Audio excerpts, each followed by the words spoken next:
Hello and welcome to the channel. My name is Matt, and take a look at my new shoes. I bring up my new shoes because nothing interesting has happened this week in the world of Gran Turismo 7. Oh, there actually was an update. Okay, we should probably talk about that then. Gran Turismo 7's 1.56 update is here for February 2025 and includes 3 new cars. It is the BMW Z4 3.0i 2003 specifically, the Peugeot 205 GTI, particularly the 1988 model, and then, and last but certainly not least, it's the Mercedes-Benz Unimog Type 411, the 1962 model, sold at the Legends dealership, but we'll get back to this later. And of course, not to mention that the Mazda 3 Group 4 car in the Brand Central has a brand new color livery thing, because that was desperately needed, I suppose, but it's good that there are more options, I guess. Gran Turismo Sophy is now implemented in the following track layouts. It is the Autodrome Nacional Monza and Sardegna Road Track B. So at least Monza is going to be fun for those couple laps that we can race against Sophy. I wish that we had better options for Sophy versus just like, here's like a 4-lap race. I hope you enjoy that, and that's kind of it. One day, I'd like to see it for all tracks and custom courses and all the rest of it. I imagine we'll see it in the next Gran Turismo iteration, but that's, again, my dream. Rant over. World Circuits. The following new events have been added to World Circuits. It's the Grand Valley South Reverse European Sunday Cup 400, the Autodrome Lego Maggiore East European Front Rear Challenge 550, then the Red Bull Ring Short Track. God damn it. Then the Red Bull Ring Short Track Sunday Cup Classic. Of course, there's a brand new extra menu book, as there always is. This is number 44, the Collection Peugeot. Collector level 36 is required for that one. This is always a fun one. In GT Auto, you can now do engine swaps at collector level 50 for these cars. It's a Ford Escort RS Cosworth 1992, Ford Sierra RS 500 Cosworth 1987, Mazda Demio XD Touring 2015, Subaru Impreza 22B STI version 98, that'll be a good one. Subaru Impreza Coupe WRX Type R STI version 6, 1999. And of course, the Suzuki Swift Sport 2017. And for additional features being added, Scapes, panning. The idea of being able to take a camera and then rotate it, panning, has been added, which is actually kind of nice. When I was taking some Scapes photos earlier, is just kind of dumb not to have that feature, but it's there now, so I'm quite happy to see that. But the Unimog, we're here. There is a Sunday Classic Cup event that features the Unimog on it, so of course we've got to try it out. It's on the Red Bull Ring Short Circuit, and of all the cars that you can add to a Gran Turismo game, why not? It's this thing. I mean, like, just why not? As an American, I have no context as to why this is such a unique vehicle. I did some reading up on it, and of course, it's been mass-produced in Germany from 1944 actually to the current day, and the reason why it's fairly famous is because it can be used for all sorts of different applications. It's your jack-of-all-trades kind of vehicle. It's mainly been used in the military, But one of the other cool things is because it's got this massive back to it, it can actually be converted for many different uses. So, of course, I mean, you know, farmers can be able to throw hay bales in the back of it and whatnot. Interestingly enough, it can be converted into many public utility kind of situations.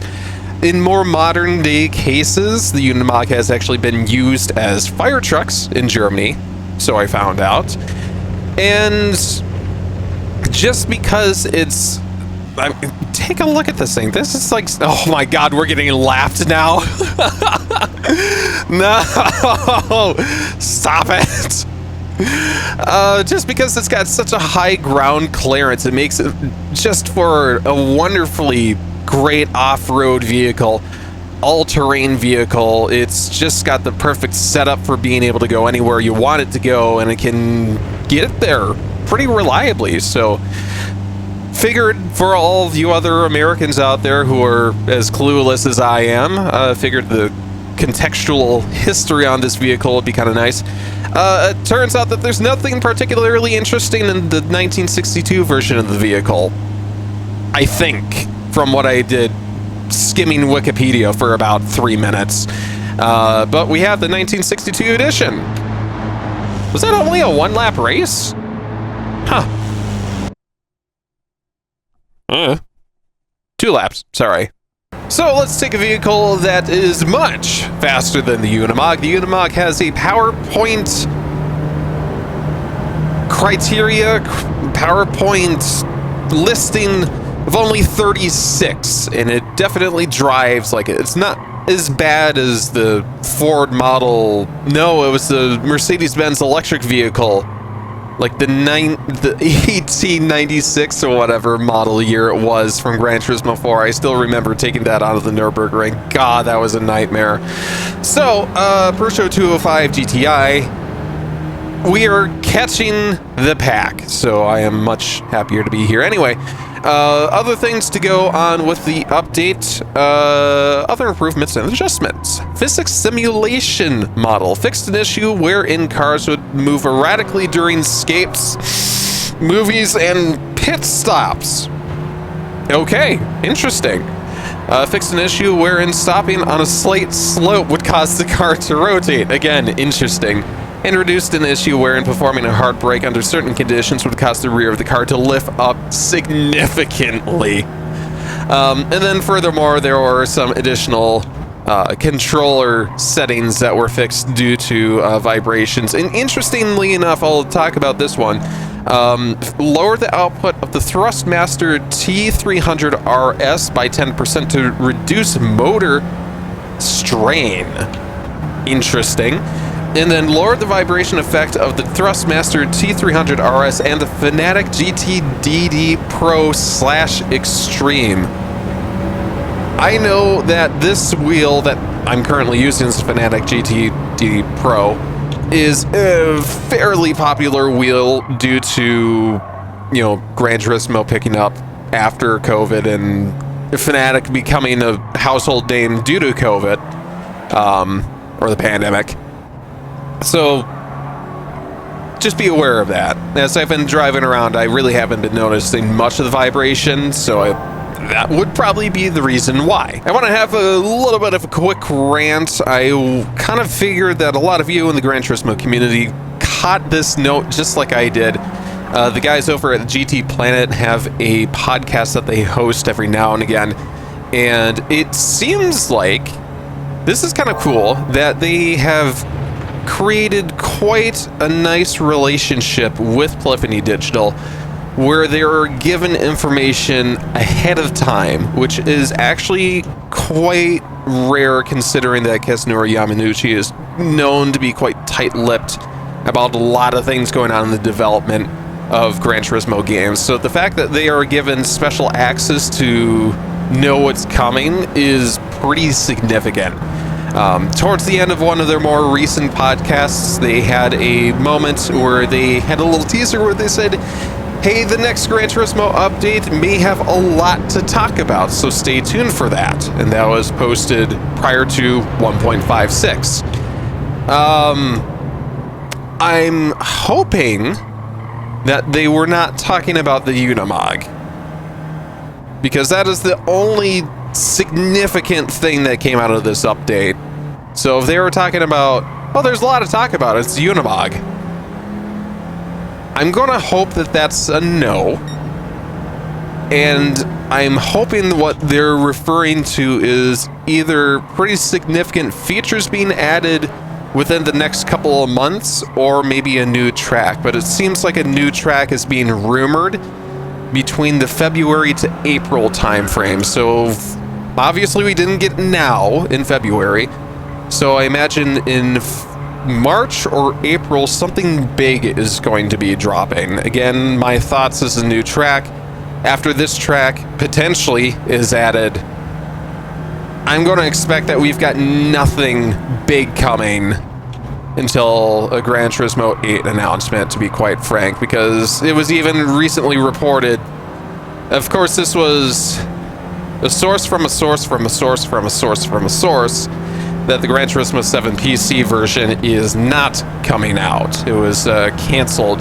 And I think it was due to the fact that this game is now coming up on 3 years old. And I think at this point it's like, well, we might as well just not release that and then just bundle it with Gran Turismo 8. Or make Gran Turismo 8 a PlayStation exclusive for a year or two and then release it on PC. So let's just take all that manpower from Gran Turismo 7 PC team and just do it for 8. And like I've said before, and I'll say again, of course my speculation is a speculation. I have zero relation to polyphony. I would love to, but I don't. So maybe there is a PC version actually coming from Gran Turismo 7. I'd actually be really surprised if it is ever coming at this point. Will I get it? Probably. But I guess it would just make more sense to just bundle it together with Gran Turismo 8. But one of the other interesting things that I've seen in the last couple of weeks is I'm trying to think about the way to talk about it. It's that in video games or video game development, developers have to scan in cars, and this has been a major talking point for obviously the Forza community, because you can tell what has been scanned in recently because the cars are highly detailed, and then you plonk it next to a car that hasn't been updated since its initial release, and we're going, okay, why? Because you can definitely tell the quality differences there. What I find interesting is that Gran Turismo has been known, or Polyphony has been known, for doing an exceptional job scanning in their cars fairly consistently with every iteration. With game development taking as long as it is now, we're reaching an interesting point in just history, especially with video game development, is that we're spending nearly decades now on getting a game completed. And the difference between, graphically speaking, Gran Turismo Sport and Gran Turismo 7, a difference of 5 years, is really not that much. I mean, some may argue otherwise, but where I'm going with this is that because there hasn't been a drastic level of graphic change in the last generations, where we're kind of hitting a plateau per se, I've been seeing these comments saying something about like, look, we might be in for a treat for Gran Turismo 8 because Kaz has built up a library of car vehicle scans from the last decade, and when you go to rescan a car like this, now we're at the point of technology where it scans everything, so you might not have to scan it again. Like, it's, unless the scanning technology or the ways that cars are recreated virtually has a complete change. Like, the laser scans that they're using right now are incredibly detailed, so it's kind of like, so if you scanned a car 5 years ago and it's got every single dust particle captured, why go back and rescan the car? That being said, I think Kaz has spent a lot of time during the post Gran Turismo 7 release scanning in those modern day GT3 cars and those modern day World Endurance Championship cars. But he's been drip feeding us the road cars because when Gran Turismo 8 finally comes out, all these road cars will just be in the game. So instead of Gran Turismo 8 having, what, 300 cars or something? I'm going to guess it's going to be really close to like 700 at minimum. Because we're already reaching about 530 cars in Gran Turismo 7. And they'll just be carried over. There wouldn't be a whole lot of a reason to cut content if it's already highly detailed and already there and people enjoy. Unless if it's just like a car that literally nobody bought and nobody played. It's like, okay, maybe we can just reduce file size and just not bother by it being there, you know? Do we really need every single solitary generation of Skyline in Mitsubishi Lancer Evo? I would argue no, but I'm also not Japanese. So I know that Kaz, being a massive car nut and being Japanese,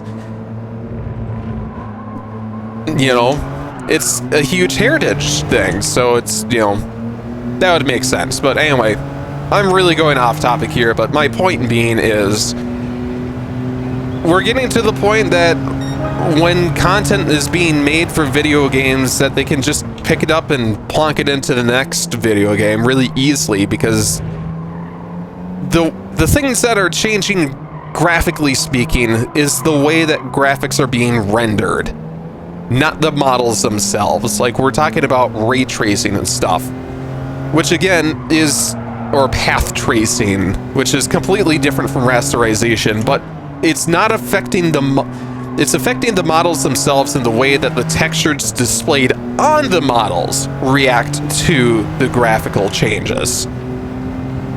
That being said, the models are still going to maintain their high fidelity nature, but it's just a matter of that, like, the cars are going to look more pretty in the future. But I hope you guys kind of know what I'm on about at this point. So, moral of the story is, I still like Gran Turismo 7. I'm still patiently awaiting for PC release of the game. It's probably not happening, but I'm patiently awaiting Gran Turismo 8 like everybody else is at this point. And there's still a lot of fun to be had in Gran Turismo 7. I still think with these content updates that I'm still going to be playing it, as I have been. And like I was saying, potentially in the short term, we may have a large content update, which I'm kind of hoping for, because Spec 2 update was like July of last year? 2 years? I don't know, it's been a while. So having more than 3 cars being added, all of them being Vision Gran Turismo or just random obscure road cars, would be kind of nice. But anyway, that's a long rant for a video that didn't need to be this long. If you guys are having some similar conversations, leave your comments and opinions down below in the comments section. Even if you're not having similar conversations, let me know what you guys are talking about, because I'd love to join in and hear what your guys' opinions on Gran Turismo 7 and Polyphony Digital, and Gran Turismo 8, and Gran Turismo 7 PC Edition not being around. Potentially, rumored, speculation, allegedly. So, again, please let me know all your thoughts down in the comment section down below. If you've liked and enjoyed and whatever this video, make sure to like, comment, and subscribe. We've got a shoe review coming next week, so please stay tuned for that, because that will definitely be a very interesting video for you guys. Again, I've been Matt. Thanks so much for watching. Hope you guys have a great day today. Take care. Bye!